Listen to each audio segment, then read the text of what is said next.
मी भूजल तज्ञ अमुक्षेत्र सर्वोदय. लहानपणी आम्ही खेडेगावात आमचं शिक्षण झालं आणि आम्ही गणितात आणि इंग्रजीमध्ये कच्चे होतो. हे मराठी शाळा म्हणजे त्या ठिकाणी कमी शिकवलं जायचं आणि आमच्याकडं कोणी लक्ष देत नसायचं. कारण आईवडील अडाणी.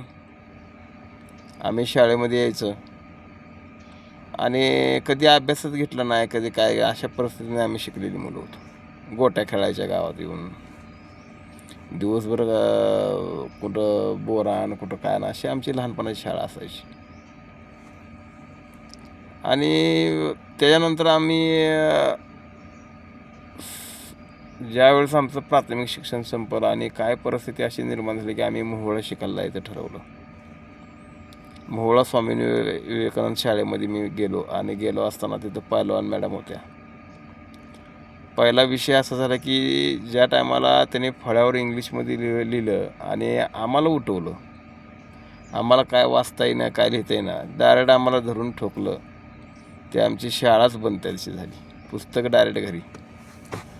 जी विचार करायची गोष्ट आहे. आम्ही एक मागासवर्गीय माणसं होतो शाळा शिकणारी आणि आम्ही आमच्या पूर्वीपासून आमची अडाणी लोक होती. आता त्यांनी सांभाळून घ्यायला पाहिलं होतं, त्यांनी डायरेक्ट ठोकून आमची शाळा बंद केली.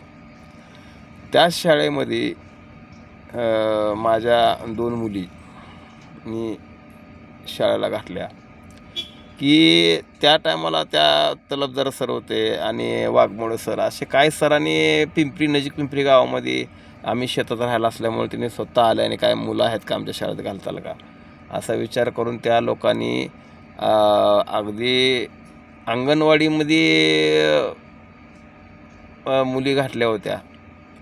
तर त्यातली एक मुलगी माझी रडत असल्यामुळं दोन्ही एका वर्गात टाकल्या आणि दोन्ही एका वर्गात टाकल्यामुळे त्या शाळेमध्ये मुली माझ्या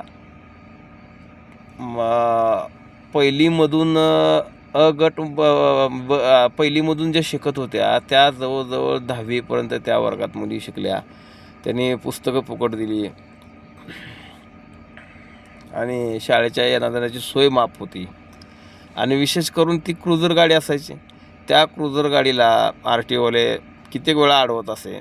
त्या गाड्या कॅनलमार्गे आडतमार्गे जायच्या. परिस्थिती तशी निर्माण होत होती. आणि इकडं बायांसाठी जाणाऱ्या गाड्या, लेबरसाठी जाणाऱ्या बाया भरून जात होते, त्यांना कोणी अडवत नव्हतं. आणि शाळेला मुली जाणाऱ्या गाड्या अडवायची. म्हणजे जे लोकांना सर्व्हिस देतात, शेतकऱ्यांच्या मुली असतील, मागासवर्गीय लोक असतात, त्यांना घेऊन जाणाऱ्या स्वामी विवेकानंद शाळेची गाडी अडवली जात असे. आणि लहान बाया मोटार गाड्या फुल भरून जाणाऱ्या गाड्या कामाला, त्यांना कधीही अडवलं नाही. पिवळे टमटम एकाच्या अंगावर एक बसलेले, त्यांना कधी अडवलं नाही. म्हणजे अशा परिस्थितीचे लोक आहेत. तर त्या वर्गामध्ये मुली माझ्या 10वीच्या बोर्डामध्ये अख्या वर्गाच्या ह्याच्यामध्ये 2रा आणि 3रा नंबर अख्या वर्गामध्ये माझ्या वाटेला आला. हुशार मुली म्हणून त्यांचा तहसीलदाराने सत्कार केला. आणि ते सत्कार करत असताना नेताजी शाळा, नागनाथ शाळा ह्या विद्यार्थ्यांचं 80% 85%, तर माझ्या मुली 75.40 आणि 74.60 असे दोघींना मार्क पडली.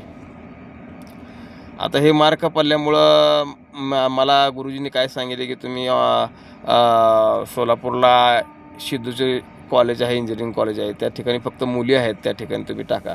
मी ज्यावेळेस तिथं ऑनलाईन फॉर्म भरले आणि 1000 रुपये वगैरे फी घेतली गेली आणि फी घेतल्यानंतर ऑनलाईन फॉर्म त्यांनी रिसीट भरली आणि मला नंतर म्हणलं हॉस्टेल कुठे आहे. हॉस्टेलमध्ये गेलो आणि पाहतो तर त्या हॉस्टेलमध्ये अशी परिस्थिती होती की 25,000 एका मुलीला हॉस्टेलचं भाडं, असं दोघी मुलींचं 50,000 आणि जेवणाचा खर्च 3,500 म्हणजे असा 7,000 महिन्याचा खर्च. आज विचार करा, 7,000 महिन्याचा खर्च म्हणलं तर इंजिनिअरिंगला कमीत कमी 5 वर्ष जर त्या ठिकाणी राहायचे म्हटले तर एका वर्षाला 50,000 मला द्यावं लागत होते. तर असे 5 वर्षाचे किमान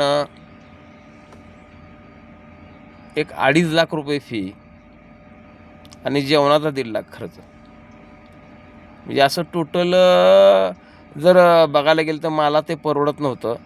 आणि तरी मी ते ऑनलाईन फॉर्म भरले. ते ऑनलाईन फॉर्म भरले असताना त्या ठिकाणी तुम्हाला कॉलेज कुठलं मिळेल सांगता येणार नाही. आणि त्या मला कॉल आला, मी वाट बघत होतो त्या कॉलची. तर मला त्या ठिकाणी माझ्या मुलींना जागाच मिळाली नाही पहिली गोष्ट. दुसऱ्या ठिकाणचे कॉल आले की तुम्हाला ह्या ठिकाणी मुलींचं ॲडमिशन करता येईल का. आणि मग मी म्हटलं आता 10वीतनं मुली मोहळं जायच्या आणि काही जणांनी सांगितले की 11वी 12वी झाली पाहिजे. म्हणून मी इथं माझं अक्षरशः नेताजी शाळेच्या सगळं जागा भरल्या गेल्या. कन्या शाळेला जागा भरल्या गेल्या. आणि मी काय गुरुजींना भेटलं असताना नेताजी शाळेने सांगितले की तुमच्या मुलींना मार्क कमी आहे आणि साधारण तुम्ही एक 35,000 रुपये भरा, तुम्हाला ॲडमिशन देऊ. अशी परिस्थिती असताना ह्या लोकांनी मागासवर्गीय लोकांसाठी एक 60% आणि ऑदरसाठी 80% अशा जागा ठेवल्या. पण मागासवर्गीय लोकांना शिकत असताना अवस्था डेंजर असते. घरात वाद असतात, घरात का नाही शेजापाजाचे व्हिडिओ रेकॉर्ड चालू असतात, गाणी चालू असतात. अशा शिकत असताना शिक्षणाचा घरात व्यापताप त्या मागासवर्गीय मुलावर असतो. तर हे प्रत्येक कॉलेजने लक्षात ठेवलं की मागासवर्गीयांसाठी काय टक्केवारीमध्ये त्यांना तुम्ही घेतलं पाहिजेत. आणि प्रत्येक परिस्थिती आमची मुलं आहेत ना, प्रत्येक परिस्थिती मी बारीक बघितलं की आमची मुलं कमी टक्केवारी मार्क मिळतात त्या मुलांना. मग कारण तर त्यांच्या काही ठिकाणची परिस्थिती चांगली असते, त्यांच्या मुलांना शिक्षणासाठी क्लास असतात. दुसरी गोष्ट त्यांच्याकडं वेळ असतो. त्यांची मुलं अगदी आनंदात घरी शिकल्या फ्लॅटमध्ये असतात, त्यांना तशी सोय असते. त्यामुळे त्यांचे मार्क चांगल्या टक्के असतात. आमच्या मुलांना मागासवर्गीय लोकांना आम्हाला ताप व्याप भरपूर टेन्शन असतं. त्यामुळं आमची मुलं मार्काने कमी पडतात. आणि ही परिस्थिती फक्त जे कष्टकरी लोक आहेत त्यांच्यावर होतं. आमच्यातली शिकलेली जी मुलं आहेत, ज्यांचे मास्टरचे इंजिनिअरिंग असतात, ते तुम्हाला कधीच ऐकणार नाहीत मार्काला बी आणि सगळ्या गोष्टीला. आणि अशा परिस्थितीमध्ये त्या नेताजी कॉलेजमध्ये मला माझ्या मुलींना ॲडमिशन मिळालं नाही आणि कन्या शाळेमध्ये मिळालं नाही.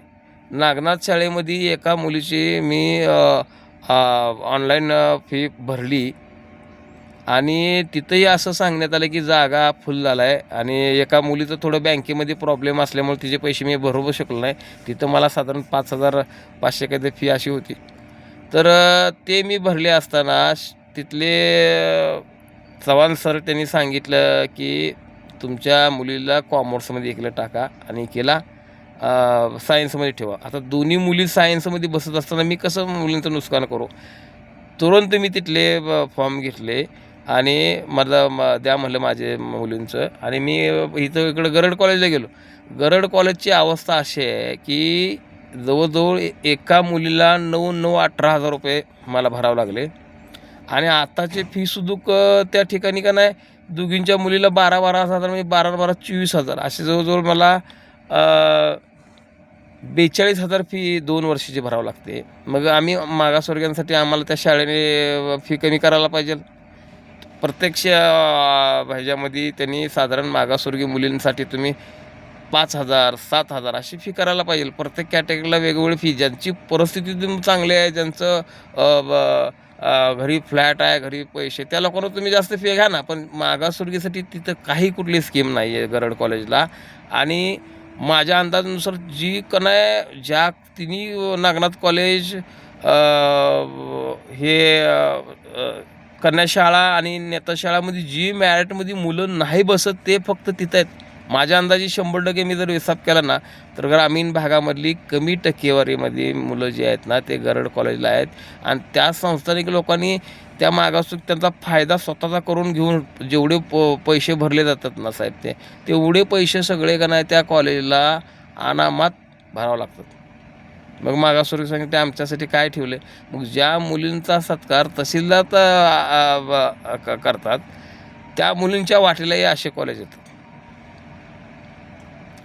आता ही परिस्थिती निर्माण होत असताना मी संकटाशी भिडलो किंवा मी घाबरत नाही ह्या सगळ्या गोष्टीला. कारण तेवढी ताकद माझ्यात मी निर्माण केलेली आहे. पण ज्या लोकांकडे अडचणी असतील ना, त्या मागासवर्गीय मुलांना ह्या शिक्षणातून मागं सरकावं लागतं आहे. आणि हे संस्थानिक लोक जे बसलेले वरती आहेत, डोक्यावरती आहेत ना, ह्या आपल्या मागासवर्गीय लोकांना ब्लॅकमेल करून ज्याची त्याची जागा ज्या त्या ठिकाणी नेतात. आणि असे कॉलेज आहेत ना, सरकारने त्याच्यावर लक्ष करून ती कॉलेज पहिली बंद केली पाहिजे. आणि दुसरा विषय असा आहे की आम्ही मागासवर्गीय लोक म्हणजे जवळजवळ माझ्या म्हणण्यानुसार ना, जवळजवळ अक्षरशः एक 60% तर आम्ही मजूरच आहे. आयुष्यभर आमची मुलंही शिकत आम्हाला बी शिकू देत नाहीत, म्हणून काहीतरी अडचणी निर्माण करतात. आणि कुठून तर एक गावातून अशी 4-5 मुलं आमच्या समाजातली मुलं ते शिकतात, त्यांनाही काहीतरी मार्गी लावून त्यांना बी त्यांचं बी शिक्षण बाद करून टाकतात. मग शेवटी आमच्या वाटेला आलं काय? कष्टच. आणि अशा कॉलेजला लक्ष ठेवायला पाहिजे की मागासवर्गीयांसाठी किती जागा राखीव राहतात.